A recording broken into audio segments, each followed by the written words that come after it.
সাথীরা বন্ধুগণ, বিক্ষোভ সমাবেশে এ পর্যায়ে বক্তব্য রাখবেন ইসলামী আন্দোলন বাংলাদেশের সংগ্রামী আমির আহাদ হযরত মাওলানা মুফতি সৈয়দ মোহাম্মদ রেজাউল করিম পীর সাহেব হুজুর চরমনাই।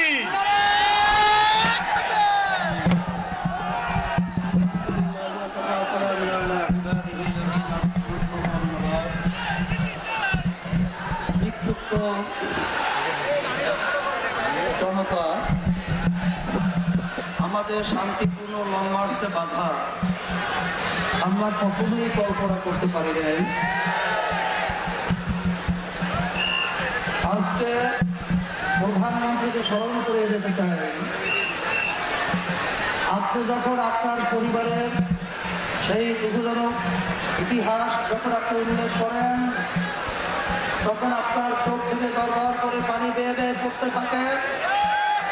আর আজকে রোহিঙ্গা আমার মুসলমান ভাইরা মা বোনেরা, তাদেরকে এইভাবে কচুর কাটা করবে, টুকরো টুকরো করবে, নির্যাতন করবে, তাদের সাথে ধর্ষণ করবে।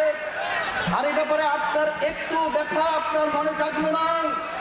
এটা আমাদের প্রশ্নবিদ্ধ আপনার আচরণকে আমরা সম্পূর্ণভাবে ধিক্কার এবং নিন্দা জানাই।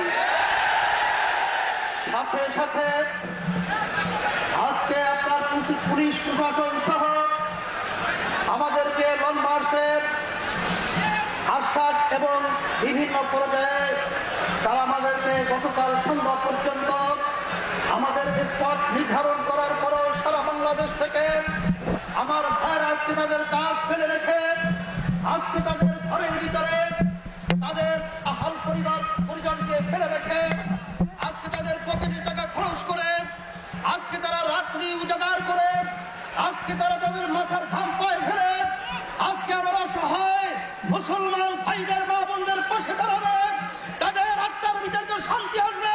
আর এটা প্রস্ফুটিত এবং প্রকাশ বাস্তবায়ন করতে দিন না, আপনাকে আমরা ধিক্কার জানাই।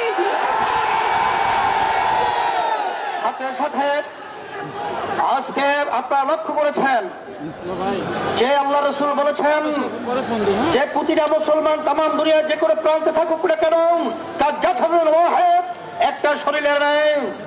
আজকে আমার দুঃখ সহকারে বলতে হবে, আজকে মালয়েশিয়ার প্রধানমন্ত্রী তিনি এর মর্মবেদনায় তিনি রাজপথে এর বিরুদ্ধে তিনি মিছিল করেছেন এবং তিনি বিভিন্ন পর্যায়ে সামরিক বাহিনীর মাধ্যমে তাদেরকে দমন করার হুমকি দিয়েছেন। আর আজকে আমাদের চীন যেখানে বিজাতি একটা রাষ্ট্র, তারা পর্যন্ত রোহিঙ্গা মুসলমানদের কাছ করে তারা তাদের বর্ডার খুলে দিয়েছেন। আর আজকে আপনি এখান থেকে আপনার লোকের মাধ্যমে আজকে তাদেরকে তাড়াচ্ছেন, নদীর ভিতরে আত্মহত্যার মতো পরিবেশ তৈরি করছেন। এই হিসাবে আমরা বলবো, যেরকম নাকি স্বাধীনতার সময় যেভাবে আমাদেরকে পাশের রাষ্ট্র আমাদেরকে আশ্রয় দিয়েছিল, এরকম অসহায় মানুষদেরকে বর্ডার খোলা ব্যবস্থা করবেন। আপনার সহযোগিতার জন্য আমরা পাশে দাঁড়াবো, তাদের সহযোগিতায় আমরা পাশে দাঁড়িয়ে সহযোগিতা আমরা সবসময় উপস্থিত থাকবো এই আশাবাদ। এবং সাথে সাথে আপনারা জানেন আজকে আমাদের লং মার্চ শান্তিপূর্ণ, সেখানে হাজার হাজার গাড়ির বহর লক্ষ লক্ষ লোক নিয়ে শান্তিপূর্ণ কর্মসূচির মধ্যে আজকে আমাদের পুলিশ প্রশাসন আমাদের গাড়ির উপরে আঘাত করেছেন। আজকে আমার ভাইদেরকে বিভিন্ন থানায় অ্যারেস্ট করেছেন এবং বিভিন্ন গাড়ির চাবি নিয়েছেন। আমরা বলবো শান্তিপূর্ণভাবে তাদেরকে সুন্দরভাবে ছেড়ে দেওয়ার ব্যবস্থা এবং জায়গা মতো পৌঁছার ব্যবস্থা করে দেওয়ার। আমরা এর প্রতিবাদে আগামী শুক্রবার দিন জুমার পরে সারা দেশব্যাপী জেলায় জেলায় আমরা বিক্ষোভ মিছিলের ঘোষণা করছি এবং সাথে সাথে 23 ডিসেম্বর আর সাথে সাথে বড় ধরনের প্রোগ্রামের জন্য আমরা পরামর্শ ভিত্তিক আমরা ঘোষণা করব।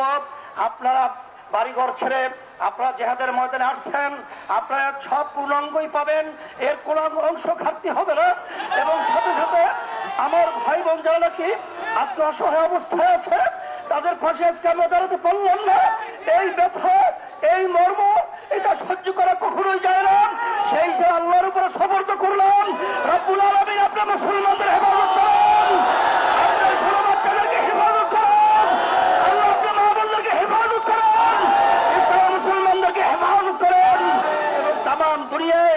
গোটা মুসলমানদেরকে হেফাজত করেন এই আশাবাদ ব্যক্ত করে সকাল পর্যন্ত আহ্বান জানিয়ে আজকের লং মার্চ এখানেই সমাপ্ত ঘোষণা করলাম। আপনারা সুন্দরভাবে কোনো জায়গায় শৃঙ্খল করবেন না, আপনারা যার যার গন্তব্যে চলে যাবেন। আল্লাহুম্মা আমিন। রব্বানা আতিনা ফিদ দুনিয়া হাসানাতাও ওয়া ফিল আখিরাতি হাসানাতাও ওয়া কিনা আযাবান নার বিরহমাতিকা ইয়া আরহামার রাহিমিন।